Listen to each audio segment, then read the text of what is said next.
Hello hello, j'espère que vous allez bien, ici tout va très bien. Alors ça fait longtemps que je vous ai pas fait une vidéo parce que ça fait un mois et demi, 2 mois que je galère comme vous le savez pour essayer d'intégrer Steam à la nouvelle version de YAG. Alors ça a fini par fonctionner, ça a été absolument horrible.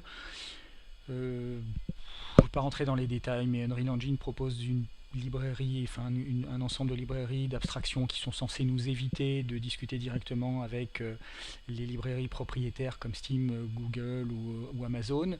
En fait, cette librairie pour Steam n'est pas complète et donc il a fallu que j'apprenne à l'utiliser, que je me rende compte qu'elle était incomplète. Il y a beaucoup de choses qu'on ne peut pas faire et donc finalement j'apprenne quand même à utiliser une partie de Steam. Donc dans mon code, il y a un petit peu d'Unreal Engine, un petit peu de Steam, ça se mélange. Évidemment, rien n'est documenté. Il y a des bugs, on ne sait pas si on se trompe ou si c'est un bug quand ça marche pas, etc. Bref, plutôt pénible, mais ça a l'air de fonctionner. Donc je vais vous faire voir ça dans quelques secondes. Et dans la mesure où ça fonctionne correctement à peu près depuis quelques jours, j'ai commencé également à reprendre un mode de développement un peu plus habituel sur YAG et donc j'ai rajouté du nouveau contenu et une nouvelle fonctionnalité. Le contenu, ce sont des nouveaux monstres que je vais vous faire voir rapidement, on les parcourra, des choses que vous avez jamais vues même dans la première version de YAG. Et surtout, j'ai commencé à mettre en place la gestion des armes main droite, main gauche sur les pions. Donc j'ai mis également des pions humains et je vais vous faire voir ça. Donc c'est en principe beaucoup plus confortable que ce qui existait sur la première version de YAG, comme vous allez pouvoir vous en rendre compte, j'espère. Voilà, donc on démarre, ceci étant dit, pour vous présenter donc toute la partie réseau, le travail que j'ai fait sur le réseau. Alors c'est pas très spectaculaire, mais ça représente énormément de boulot. Pour vous faire voir ça, j'ai installé la version de YAG actuelle, enfin la version de test, qui est celle d'ailleurs qu'on utilisera certainement mardi soir pour nos tests. Si je ne trouve pas de bug dedans, c'est celle-là que je vous mettrai en ligne. Je l'ai installée sur mon deuxième ordi, donc vous voyez qu'ici on a une session de bureau déporté via TeamViewer. Donc on a un YAG qui tourne. Alors c'est un peu plus lent que localement. Moi, si je tourne la tête et que je regarde mon écran, c'est très fluide. Mais là, comme il y a le flux vidéo qui doit passer d'un ordi à l'autre, cet écran-là est un peu lent, mais enfin ça suffira pour ce qu'on veut faire. Et j'ai installé évidemment sur mon ordi local, donc ici c'est parfaitement fluide, la même version pour pouvoir vous montrer le réseau en simulant une connexion à distance avec Internet, via Internet. Donc, on va commencer par le commencement. Le fait que Steam soit intégré au jeu, ça signifie plein de choses. En particulier qu'avec la touche majuscule et tab, on a accès à l'interface de Steam depuis l'intérieur du jeu. Et donc en particulier, on peut accéder, donc il y a toute l'interface, mais en particulier, on peut accéder aux groupes. Et dans les groupes, on peut créer une pièce de chat. Et encore plus en particulier, on peut démarrer un chat vocal ici. Donc ça peut être intéressant. On fera le test mardi soir, j'aimerais bien, parce que avec un petit peu de bol, on va pouvoir se passer de TeamSpeak et tout faire depuis un seul programme. Alors là, moi j'y suis pour rien, mais je bénéficie et profite de la librairie Steam, voilà, qui fait maintenant partie du jeu. Donc, on va revenir sur le jeu. Et je vais vous faire voir la nouvelle interface. Donc vous vous souvenez, peut-être comme pour rappel, je vais regarder le ciel, ça fera un fond bleu, ça sera plus agréable. Pour rappel, donc l'interface qui est entièrement en 3D, hein, au sens où c'est simplement un panneau qui peut se déplacer dans l'espace. L'interface donc est composée de plusieurs onglets, lesquels sont accessibles par des boutons latéraux. Donc si vous vous souvenez, on a le bouton ici des settings, donc des paramètres. Ici on a simplement le choix de changer la résolution et d'aller sur une autre map ou de sortir. C'est évidemment tout ça du brouillon. Cet onglet là sera un jour une feuille de personnage, mais pour l'instant il n'a pas évolué non plus, donc ça sera, pour l'instant on ne va pas s'en préoccuper. L'onglet des dés n'a pas bougé non plus. Si vous vous souvenez de ce que j'avais présenté dans la dernière vidéo, c'est exactement la même chose, toujours les mêmes dés. Et là, il y a deux nouveautés. La première, je vais revenir sur le fond bleu ici. La première, c'est la gestion des pions qui s'enrichit de plusieurs nouveaux boutons. Il y a les boutons que vous connaissiez déjà et puis il y a tout ce petit pack de boutons là que je vais vous présenter juste après le réseau. Et enfin, le clou du spectacle, c'est cet onglet réseau qui est accessible donc maintenant par ce nouveau bouton. Alors c'est pas très spectaculaire, mais vous n'avez pas idée du boulot et des difficultés que ça m'a demandé pour mettre ça en place. Donc la bonne nouvelle, c'est que ça tourne à peu près. Donc l'écran nous propose beaucoup d'informations. Tout d'abord, il nous explique qui on est, il nous donne notre nom ici, donc je suis connecté en tant que Védric. Il me récupère mon avatar, ce qui n'était pas possible avec Unreal Engine, et ça j'ai dû le faire avec les librairies Steam directement. Mais enfin peu importe. Donc je récupère mon avatar. Il me dit également que pour l'instant je ne suis pas en session, donc je suis tout seul, ce qui signifie que l'hôte de la session que j'ai symbolisé par une petite couronne ici n'existe pas pour l'instant, il sera renseigné quand on aura créé une session. J'ai un bouton pour scanner le réseau sur lequel on va cliquer dans quelques secondes, et j'ai un bouton pour créer une session. Vous voyez qu'ici, j'espère que ça passera bien sur YouTube, le bouton blanchit quand je passe dessus, donc ça, la petite antenne émettrice, ça veut dire que je peux créer une session. Et enfin, l'icône ici du réseau me donne des renseignements sur mon rôle dans YAG, à savoir si je suis connecté ou pas. On va passer tout de suite à la pratique. Je vais donc scanner le réseau et vous voyez que l'icône ici donc prend des couleurs, des codes couleurs différents. Alors quand c'est rouge, ça veut dire que la personne n'est pas connectée à Steam en tout cas. Tout ce qu'on dit là, hein, tout ce que je vous fais voir là, c'est en fait le jeu qui discute avec le client Steam. Donc toutes les infos qu'on a là sont les infos que Steam nous autorise à voir. Voilà, donc là en l'occurrence, je sais que ces 3 joueurs-là ne sont pas connectés à Steam. Je sais que celui-là est connecté à Steam, il est online puisqu'il est orange. Et enfin, mon petit test client est également connecté à Steam. Hein, il est là, sur son autre ordinateur. Voilà. On va pouvoir, alors pour l'instant vous voyez que j'ai des petites enveloppes ici mais qui ne sont pas cliquables. Si je clique dessus il ne se passe rien, les boutons ne sont pas actifs parce que j'ai pas encore créé de session. Donc la première chose qu'on va faire, que moi je ferai en tant que serveur, mais ça ne vous concernera pas pour l'instant en tant que client, ce que vous ferez vous c'est ce qui va se passer là-dessus et vous verrez que ça se résume à rien du tout. Mais donc moi ce que je ferai en tant que serveur, c'est cliquer sur ce bouton là pour créer une session. Voilà. Donc là j'ai créé une session et si je rallume l'interface, vous voyez que maintenant il me dit que je suis connecté en vert et il me signale également que je suis le serveur. De plusieurs façons différentes. D'abord il y a cet onglet, cette icône pardon, qui est répétée à l'intérieur de l'onglet et également dans le bouton ici, ça permet de savoir si on est connecté ou pas même quand on n'est pas sur l'onglet du réseau. Donc là il nous donnera toujours cette information là.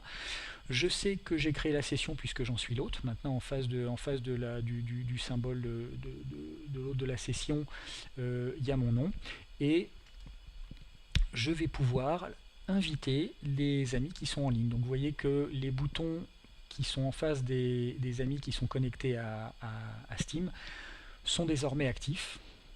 Et je vais pouvoir en particulier envoyer une invitation à mon deuxième client. Alors regardez bien ce qui va se passer sur son écran à lui, c'est ici que ça va se passer. Quand je clique sur l'invitation, ici il me dit attention, Védric vous a invité à jouer à Spacewar. Alors pour rappel, Spacewar c'est l'identifiant que Steam fournit gratuitement aux développeurs, qui est un identifiant de test. Donc tant que j'ai pas acheté un identifiant pour YAG, et l'identifiant coûte 100 €, donc ça va pas se faire tout de suite. Tant que j'ai pas acheté cet identifiant, j'utiliserai un identifiant test, l'ID 480, et c'est l'identifiant d'un jeu que Steam met à disposition qui s'appelle Spacewar. Donc tant qu'on sera en phase de test, vous verrez que ça sera comptabilisé dans la connexion au jeu Spacewar, etc. Donc tout se fera comme si on jouait à Spacewar. Donc là j'ai reçu une invitation, donc ce que je vais faire et ce que vous devrez faire, donc quand on jouera tous ensemble, c'est afficher l'interface de Steam, et vous voyez qu'ici vous avez un gros bouton, Védric vous a invité à jouer, et cliquez ici pour rejoindre la partie, et donc on va rejoindre la partie. Alors faites pas attention à ce qui arrive ici, j'ai compilé le jeu dans une version de développement, ça permet d'avoir des messages que j'utilise pour débugger, vous aurez ces messages là aussi demain, ils disparaîtront évidemment dans la version finale, mais là ça me permet de débugger, donc vous inquiétez pas de voir ces messages apparaître à l'écran, même s'ils sont pas beaux, ils sont tout à fait provisoires, c'est juste pour débugger. Donc là, On est désormais connecté. Vous voyez que si j'affiche l'interface, il me signale ici que je suis connecté en tant que client. J'espère que ça s'affichera bien sur la vidéo YouTube. Donc là, il me signale partout que je suis connecté en tant que client. Le bouton ici est grisé. Je ne peux plus créer de session puisque j'en ai déjà créé une. Et si je scanne le réseau, je vois, alors ici aussi, je vois que je suis connecté chez Vedric. Hein, j'ai l'information. Et ici, de la même manière, si je scanne le réseau, il me signale que le serveur est Vedric. J'ai l'information ici, donc ici si je rafraîchis mon affichage, alors je ne l'ai pas fait se rafraîchir automatiquement, je pourrais le lancer toutes les 5 secondes, 30 secondes, 1 minute, peu importe, mais comme ce n'est pas des choses en dehors de cette démo qu'on regardera toutes les 2 secondes, quand on aura besoin d'infos, il suffit de rafraîchir, et vous voyez que quand je rafraîchis ici, mon ami Steam Test Client est passé en mode connecté, donc cette fois-ci il est connecté sur YAG, et on est tous les deux dans la même partie. Ce que je vais vous faire voir tout de suite en créant du contenu. Donc le contenu, vous vous souvenez comment ça se passe. Je vais en profiter pour vous présenter cet onglet-là. Donc cet onglet, c'est l'onglet qui faisait, si vous vous en souvenez dans les vidéos précédentes, apparaître le plateau. Alors là, comme j'ai rajouté pas mal de contenu, j'ai éclaté le plateau en plusieurs plateaux. Donc il y a un plateau pour les monstres, un plateau pour les rochers, les arbres, un petit peu la nature, les objets pour l'instant, et un plateau pour les animaux. Je peux vous les faire voir, hein, tout simplement. On va commencer. Donc les animaux, il n'y a rien de neuf. J'en ai pas rajouté. C'est toujours les mêmes canassons avec le petit chaton qui traîne là, donc rien de particulier. Les arbres, c'est toujours la même chose que la fois dernière. On a des arbres, j'ai mis des rochers parce que ça permet vite fait de refaire une petite ambiance. Hein, si je veux par exemple créer quelques rochers ici. Hop, hop. Voilà. On va en prendre des différents. Un qui est comme ça. Voilà, et si on veut même créer une falaise, on va se mettre hop là, une falaise derrière. Voilà. Donc là, on a très vite de quoi faire une ambiance. On va mettre 2-3 arbres. Vous voyez qu'en quelques secondes, j'ai une scénette qui est construite et qui est tout à fait sympa. Voilà. Et bien sûr, ce que vous n'avez pas manqué de remarquer, on a exactement la même chose sur le client. Et de la même manière, le client peut créer du contenu à son tour. On va faire ça tout de suite. Alors les déplacements sont très très lents. Hop. On va mettre par exemple quelques chevaux. On va prendre un cheval comme ça. Hop, 2. On va mettre 3 canassons. Et voilà, et vous voyez qu'ils sont apparus de la même manière sur le serveur. Donc on est bien connectés l'un chez l'autre, ou plus précisément test client chez Vedric en l'occurrence, et chacun peut modifier la scène selon son envie. Voilà. Donc on a vu le plateau des animaux, on a vu le plateau de la nature qui n'a pas beaucoup bougé, ces 2 plateaux-là. Alors il y a quelques nouveautés sur le plateau des monstres, je vais survoler rapidement parce que c'est très joli. Ici il n'y a rien de neuf, je crois qu'on avait déjà vu les centaures, les serpents géants et puis la petite sirène. Ici, est-ce que j'ai mis des nouveautés? Les dragons, lent. Ah oui, il y a cette espèce de... C'est à mi-chemin entre un végétal et une saloperie. Excusez-moi, les travers. Une espèce de vérole là comme ça. On a un très joli cerbère, un gardien des enfers. Alors ça c'est le plateau des monstres géants, donc ils sont très gros en réalité quand on les met dans le jeu. La wyvern, vous l'avez déjà vu, le lacodon, il est absolument superbe aussi, c'est un très gros monstre, très très beau. Les golems, le troll, vous les aviez vus, le démon, le kraken, les dragons, la série des dragons, tout ça on avait vu. Alors il y a beaucoup de nouveautés sur ce plateau externe. D'abord, vous voyez, on va se positionner un peu différemment. Là j'ai le soleil dans les yeux, voilà, on verra beaucoup mieux comme ça. Donc on tombe sur la manticore. Vous voyez que la manticore c'est une nouveauté, elle est très belle. On a ici une harpie qui est aussi magnifique, enfin ils sont tous beaux. Hein. Le basilic ici, ou cocatrice, j'ai regardé sur Wikipédia, ça s'appelle les deux. On a une goule aussi très très belle dans la série des morts vivants. la série des araignées, je crois que vous les aviez vues. Vous n'avez peut-être pas vu la chimère, je ne me souviens plus. La chimère, donc c'est une tête de chèvre, une tête de lion, une queue de serpent. Ici, on a un loup-garou, superbe. Une vipère géante. L'araignée, le scorpion, c'était tout vu. Oui, là, celui-là, on l'avait vu aussi. Un petit Undertaker, je sais pas comment traduire ça, mais enfin, un machin des enfers. Une gargouille avec une sale trogne. Et puis, un vampire, pareil, dont la vue n'appelle pas le baiser, évidemment. Et une momie. Une petite momie ici. Donc j'en ai rajouté plein, je me souvenais pas. On a un scarabée agressif géant, il est très très beau en vol, lui, son vol est très sympa. Une espèce de bestiole, moitié aigle, moitié cheval, hippogriffe. Et on a fait le tour, on est revenu sur la mandragore. Voilà. Donc ça fait un ensemble de monstres qui sont vraiment très très beaux. Et voilà. Alors, ça n'est pas tout. Évidemment, on n'a pas encore... je vais ranger le plateau pour vous montrer l'interface.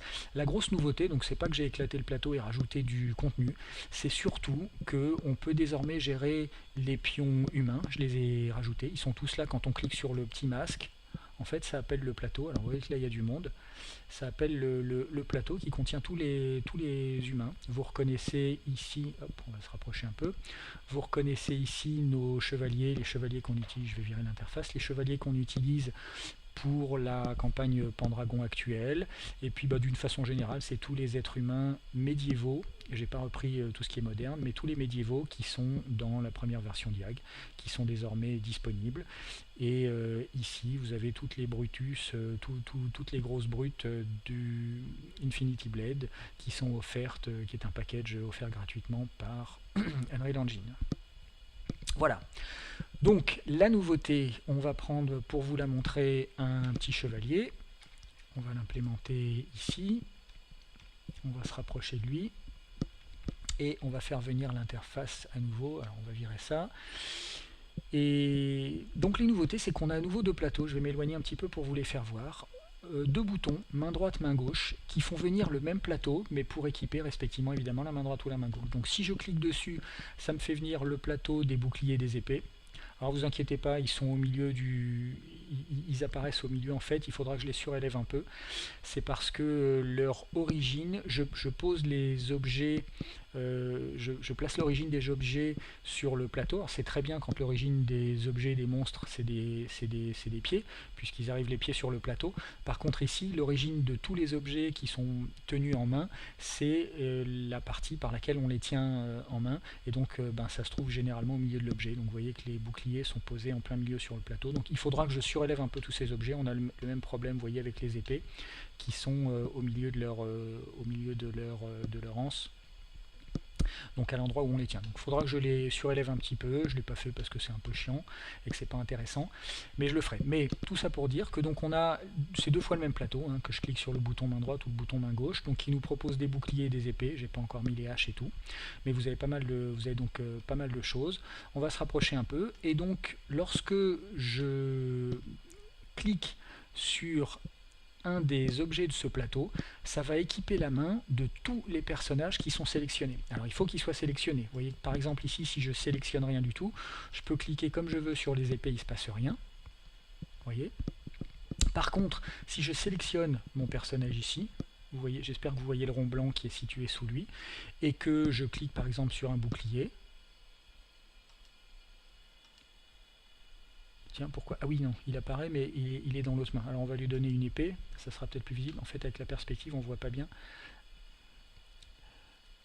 Hop, ici, on est face au soleil. Bon, allez, tourne-toi un peu. Voilà. Vous voyez l'épée ici. On va remettre le bouclier. Si j'arrive à cliquer dessus, il est derrière l'interface. Voilà. Donc, alors, oui, c'est fait plutôt pour être sur la main gauche. Alors, on va lui remettre une épée à lui et on va faire les choses correctement. On va le remettre en face de nous. Et je vais faire apparaître le plateau pour la main gauche. Voilà. Et ici, si je clique maintenant sur le bouclier, vous allez voir que le bouclier apparaît comme il faut sur la main gauche. Donc, vous avez le personnage qui est en quelques clics. équipé d'une épée, d'un bouclier. On va repasser main droite ici, on va lui donner une épée un peu plus standard, peut-être quelque chose comme ça, voilà. Voilà. Et donc vous voyez qu'ici, il se retrouve équipé d'une épée, d'un bouclier, très facilement, en un clic. Alors ce qui est intéressant, c'est que ça concerne, comme je vous ai dit, tous les personnages qui sont sélectionnés. Et donc en particulier, on va prendre quelques personnages différents. Hop. On va prendre quoi? On va prendre celui-là. On va s'en faire une petite armée ici. Voilà. Et si je les sélectionne, et que je leur mets à tous un bouclier dans la main gauche, on va prendre un bouclier bleu par exemple, hop. Vous voyez qu'ils apparaissent tous avec un bouclier. Donc vous faites comme ça, très rapidement, une armée. Alors j'ai oublié, on va changer l'épée. Donc là ils ont tous la même épée, le même bouclier. Alors j'ai oublié de vous dire qu'il y a deux petits boutons ici, j'espère que ça apparaît clairement. Il y a deux boutons qui permettent de masquer ou de cacher l'élément qui est tenu en main. Donc là si je masque la main gauche, vous voyez que les boucliers disparaissent et je peux les faire réapparaître. Et pareil pour la main droite, je peux désélectionner ou resélectionner pour faire apparaître ou disparaître les épées. Alors on va les tourner un petit peu vers la droite. Voilà, comme ça ils nous font voir. Alors là, on est dans l'ombre d'un arbre qui nous ennuie. Donc l'arbre, tu vas te sauver par là. Allez, dégage. Hop là. Donc ici, on voit les épées. Il faut que je resélectionne mes persos. Voilà. Et une fois qu'ils sont sélectionnés, vous voyez que je peux à volonté faire apparaître, c'est pas très clair, il y a beaucoup de lumière, l'épée pas très visible, enfin bref, vous avez compris le principe. Et pareil pour la main gauche, les boucliers on les voit mieux, je peux faire apparaître ou disparaître tout ça à volonté. Voilà, à partir du moment où c'est sélectionné. Donc vous imaginez, si je sélectionne, par exemple, je vais désélectionner cela, donc là j'ai gardé la sélection uniquement des barbares, on va faire un CTRL V. On va virer les deux interfaces et on va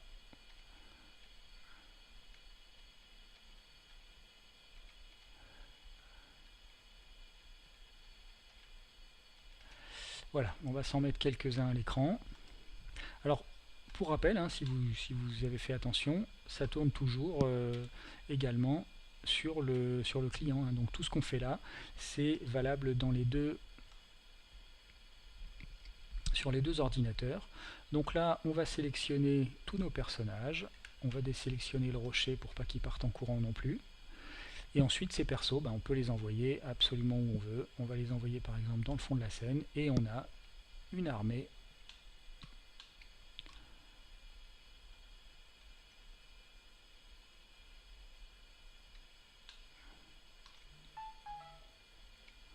Voilà. Donc on peut faire, vous avez vu, en quelques clics très rapidement, une armée complète qu'on peut à volonté armer ou désarmer. Voilà. Si je décide qu'ils n'ont pas un bouclier bleu mais un bouclier ou même deux épées par exemple, je vais leur mettre une épée dans la main. Donc là ils sont armés à deux épées. Voilà, donc vous faites comme vous voulez une armée, sachant qu'évidemment ils sont pas liés. On peut par exemple prendre la moitié d'entre eux,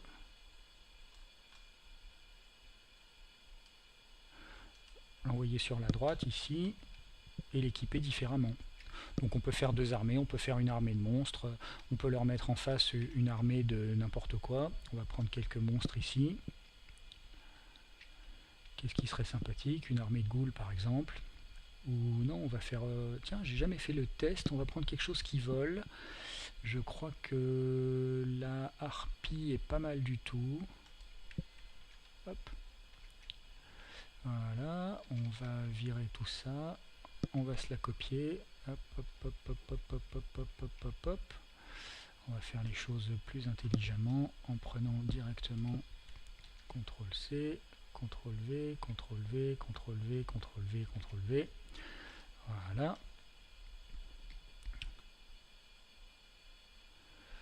Hop, je récupère tout ça, on va prendre les deux qui sont là-bas.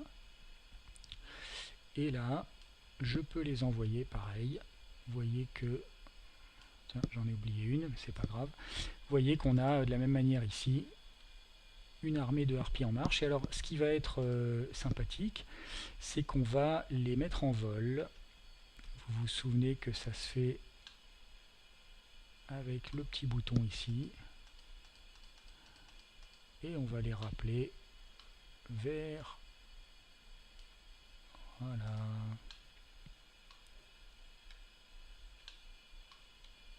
Voilà, donc vous voyez que tout ça, ça s'est fait en quelques clics. Alors, on voit pas grand chose ici, j'aurais dû me mettre, voilà, pas face au soleil, c'est beaucoup plus sympa comme ça. Mais on peut très rapidement gérer des armées pour faire des batailles entières. Alors si vous regardez, il commence à y avoir un petit peu de monde sur la carte. Et ça s'est fait, vous avez vu, en quelques secondes. Il est très facile de créer une scène comme on a envie. Voilà, voilà. Est-ce que... Alors on va faire atterrir les harpies. Est-ce que j'ai autre chose à vous montrer? Je vous ai fait voir les nouveautés ici, je vous ai fait voir les pions humains, la gestion main droite, main gauche, toute la partie réseau. Et ma foi, je crois qu'on a fait le tour. Donc je vais m'arrêter ici. Et ben, j'espère que ça vous a plu comme toujours. Et puis j'espère surtout que vous serez disponible mardi soir pour tester tout ça, pour voir un peu comment ça se comporte sur un vrai réseau, parce que pour l'instant j'ai testé uniquement sur un réseau local chez moi. Alors c'est pas un réseau local, je force le passage par internet, donc je passe quand même par les adresses IP, etc. Mais il n'y a quand même pas la distance, il n'y a pas tous les problèmes de connexion qui pourront exister lorsqu'on fera le test en AU. Donc voilà, et ben merci d'avoir regardé cette vidéo jusqu'au bout. Je vous mets en ligne et je vous envoie un petit mail très rapidement tout ça. Je vous mets en ligne tout ça très rapidement et je vous envoie un petit mail dans l'ordre. Et voilà, ben à très bientôt à tous. Ciao ciao. Hop, comment je ferme ça? Ah oui, c'est ici. Hop là.